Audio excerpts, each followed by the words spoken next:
Hi friends, ನಮಸ್ತೆ ಎಲ್ರಿಗೂ. Welcome to Akash kitchen. ನಾನಿವತ್ತು ಸಿಂಪಲ್ಲಾಗೆ ಮಾಮೂಲಿ ಥರ ಟೇಸ್ಟ್ ಇರೋಲ್ಲ, ಸೂಪರಾಗಿದೆ ಟೇಸ್ಟ್ ಮಾತ್ರ. ಸಿಂಪಲ್ಲಾಗಿ ಈಸಿಯಾಗಿ ಮಾಡ್ಕೊಳ್ಳೋ ಅಂತ ಒಂದು ಚಿಕನ್ ಕರಿ ಮಾಡ್ತಾಯಿದ್ದೀನಿ. ಹೇಗೆ ಮಾಡೋದು, ಏನೆಲ್ಲ ಇಂಗ್ರೀಡಿಯೆಂಟ್ಸ್ ಬೇಕು ಅಂತ ನೋಡೋಣ ಬನ್ನಿ. ನೀವು ಹೊಸ್ದಾಗಿ ಏನಾದರೂ ನನ್ನ ಚಾನಲ್ ನೋಡ್ತಾ ಇದ್ದರೆ ಪ್ಲೀಸ್ ಸಬ್ಸ್ಕ್ರೈಬ್ ಮಾಡ್ಕೊಳ್ಳಿ. ವಿಡಿಯೋ ಇಷ್ಟ ಆದರೆ ಒಂದು ಲೈಕ್ ಮಾಡಿ, ಶೇರ್ ಮಾಡಿ, ಕಮೆಂಟ್ ಮಾಡಿ ತಿಳಿಸಿ ಹೇಗೆ ಬಂತು ಅಂತ. ಈಗ ಹೇಗೆ ಮಾಡೋದು, ಏನೆಲ್ಲ ಇಂಗ್ರೀಡಿಯೆಂಟ್ಸ್ ಬೇಕು ಅಂತ ನೋಡೋಣ. ನಾನಿಲ್ಲಿ ಒಂದು ಬಾಣಲಿ ಇಟ್ಕೊಂಡಿದ್ದೀನಿ. 1 ಸ್ಪೂನಷ್ಟು ಎಣ್ಣೆ ಸೇರಿಸ್ಕೊತಾ ಇದ್ದೀನಿ. ಜಾಸ್ತಿ ಎಣ್ಣೆ ಏನು ಬೇಡ. ಇಲ್ಲಿ ಸ್ವಲ್ಪ ಸಾಂಬಾರು ಈರುಳ್ಳಿ ಸೇರಿಸ್ಕೊತೀನಿ. ಸಾಂಬಾರು ಈರುಳ್ಳಿ ಇಲ್ಲ ಅಂತಂದರೆ ಪರವಾಗಿಲ್ಲ, ಮಾಮೂಲಿ ಈರುಳ್ಳಿ, ದಪ್ಪ ಈರುಳ್ಳಿನೇ ಸೇರಿಸ್ಕೊಂಡು ಸ್ವಲ್ಪ ಫ್ರೈ ಮಾಡ್ಕೊತೀನಿ ಇದನ್ನು. ಈಗ ಬೆಳ್ಳುಳ್ಳಿ, ಶುಂಠಿ ಇದನ್ನು ಸ್ವಲ್ಪ ಫ್ರೈ ಮಾಡ್ಕೊತೀನಿ. ಬೆಳ್ಳುಳ್ಳಿ ಕ್ವಾಂಟಿಟಿ ಜಾಸ್ತಿ ಇದ್ದಾಗಲಿ, ಶುಂಠಿ ಸ್ವಲ್ಪ 1 ಇಂಚು ತಗೊಂಡಿದ್ದೀನಿ ಸಾಕು.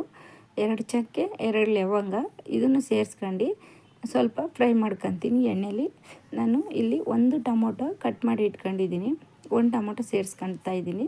ಸೇರಿಸ್ಕೊಂಡು ಇದನ್ನು ಸ್ವಲ್ಪ ಫ್ರೈ ಮಾಡ್ಕೊತೀನಿ. ಸಿಂಪಲ್ಲಾಗಿದ್ದರೆ ಸೂಪರಾಗಿದೆ ಟೇಸ್ಟ್ ಮಾತ್ರ. ನಾವು ಹೊರಗಡೆ ಎಲ್ಲ ಹೋಟೆಲಲ್ಲಿ ತಿಂದಿರ್ತೀವ, ಅದೇ ಇದು ಬಂದಿದೆ. ಸ್ವಲ್ಪ ಕೊತ್ತಂಬರಿ ಮತ್ತು ಪುದೀನ ಇಷ್ಟು ಸೇರಿಸ್ಕೊಂಡು ಸ್ವಲ್ಪ ಫ್ರೈ ಮಾಡ್ಕೊತೀನಿ. ನೀವು ಒಂದ್ಸಲ ಈ ರೀತಿ ಟ್ರೈ ಮಾಡಿ, ಖಂಡಿತ ಇಷ್ಟ ಆಗುತ್ತೆ. ಈಗ 1-2 ಸ್ಪೂನಷ್ಟು ಧನಿಯಾ ಪುಡಿ, ನಿಮಗೆ ರುಚಿಗೆ ಎಷ್ಟು ಬೇಕೋ ನೋಡಿ ಅಷ್ಟು ಖಾರ ಸೇರಿಸ್ಕೊಳ್ಳಿ. 2 ಸ್ಪೂನಷ್ಟು ಖಾರದ ಪುಡಿ ಸೇರಿಸ್ಕೊಂಡಿದ್ದೀನಿ ನಾನು. ಸೇರಿಸ್ಕೊಂಡು ಇದನ್ನು ಸ್ವಲ್ಪ ಫ್ರೈ ಮಾಡ್ಕೊತೀನಿ. ತುಂಬ ಇದ್ರಾಗೇನು ಫ್ರೈ ಮಾಡ್ಕೊಳೋದೇನಿಲ್ಲ, ಲೈಟಾಗಿ ಫ್ರೈ ಮಾಡ್ಕೊಂಡ್ರೆ ಸಾಕು. ಸ್ವಲ್ಪ ಇದನ್ನು ಇವಾಗ ತಣ್ಣಗಾಗಕ್ಕೆ ಬಿಡೋಣ.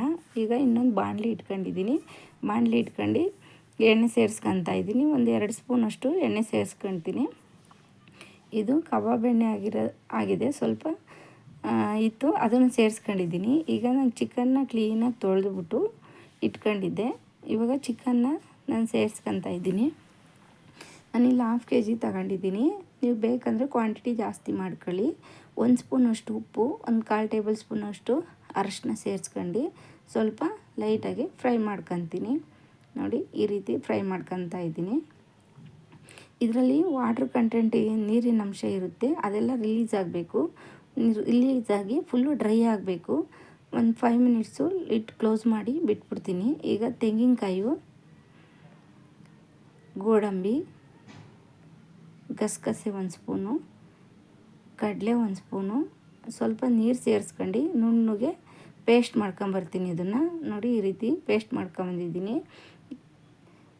ಈಗ ನಾವು ರುಬ್ಬಿಟ್ಕೊಂಡಿದ್ವಲ್ಲ ಮಸಾಲೆ, ನಾನು ಫ್ರೈ ಮಾಡಿ ಇಟ್ಕೊಂಡಿದ್ನಲ್ಲ ಮಸಾಲೆ, ಅದನ್ನೆಲ್ಲ ಸೇರಿಸ್ಕೊಂಡು ಇವಾಗ ನುಣ್ಣಗೆ ಇದನ್ನು ಪೇಸ್ಟ್ ಮಾಡ್ಕೊಂಬರ್ತೀನಿ.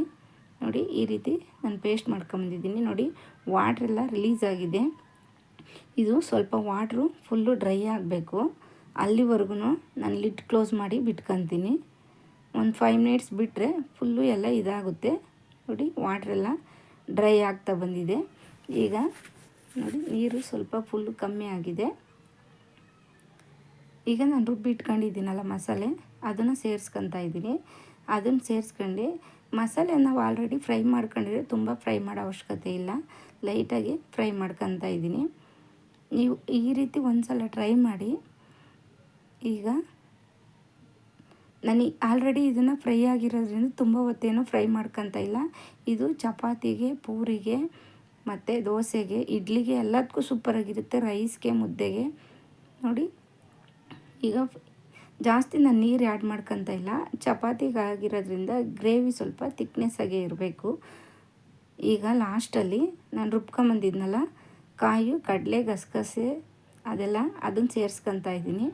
ಸೇರಿಸ್ಕೊಂಡು ಸ್ವಲ್ಪ ರುಚಿ ನೋಡಿಬಿಟ್ಟು ಉಪ್ಪು ಸೇರಿಸ್ಕೊಳ್ಳಿ. ನಿಮ್ಗೆ ಉಪ್ಪು ಬೇಕು ಅಂದರೆ ಸಿಂಪಲಾಗಿ ಮಾಡ್ಕೊಬೋದು, ಒಂದು ಸಲ ಟ್ರೈ ಮಾಡಿ.